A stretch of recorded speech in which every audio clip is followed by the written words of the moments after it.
Surat crime બ્રાન્ચને એક મોટી સફળતા મળી છે, જેમાં સુરત શહેરમાંથી ચોરી થયેલા મોંઘા મોબાઈલ ફોન આફ્રિકા મોકલવાનું એક આંતરરાષ્ટ્રીય રેકેટનો પર્દાફાશ કરવામાં આવ્યો છે।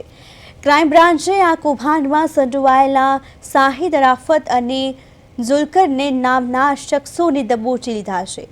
ચોરીના ફોન દક્ષિણ આફ્રિકાના જોહાનિસબર્ગમાં રહેતા શખ્સને તેના ભાઈ મારફતે મોકલવામાં આવતા હતા।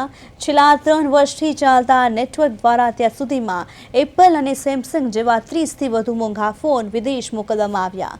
ભારત બહાર મોબાઈલ ટ્રેક કરવો મુશ્કેલ હોવાથી આ ગુનેગારો આ પદ્ધતિનો ઉપયોગ કરીને પોલીસને ચકમું આપી રહ્યા હતા। પોલીસે આ બંને ઇસમોની ધરપકડ કરી છે અને વધુ તપાસ હાથ ધરી છે।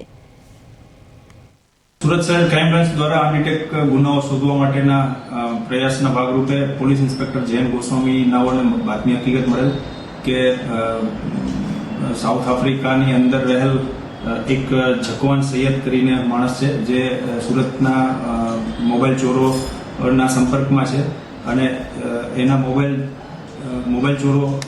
ચોરી અને જકવાન સૈયદના ઝુલ્કરને ગફાર સૈયદ કરીને એનો ભાઈ જે અહીંયા બેસ્તાન ઉનમાં રહે છે તેની અને શાહિદ અરાફત ઉર્ફે અલ્ફાઝ અબ્દુલ રહેમાન શેખ કે જે લિંબાયતમાં રહે છે, જેનું મૂળ વતન ભરૂચ છે, જે બંને મોબાઈલો મેળવી પછી જ્યારે સાઉથ આફ્રિકા કોઈ પેસેન્જર જતું હોય તો એના સાથે એ મોબાઈલો સાઉથ આફ્રિકામાં ડિલિવરી કરાવે છે।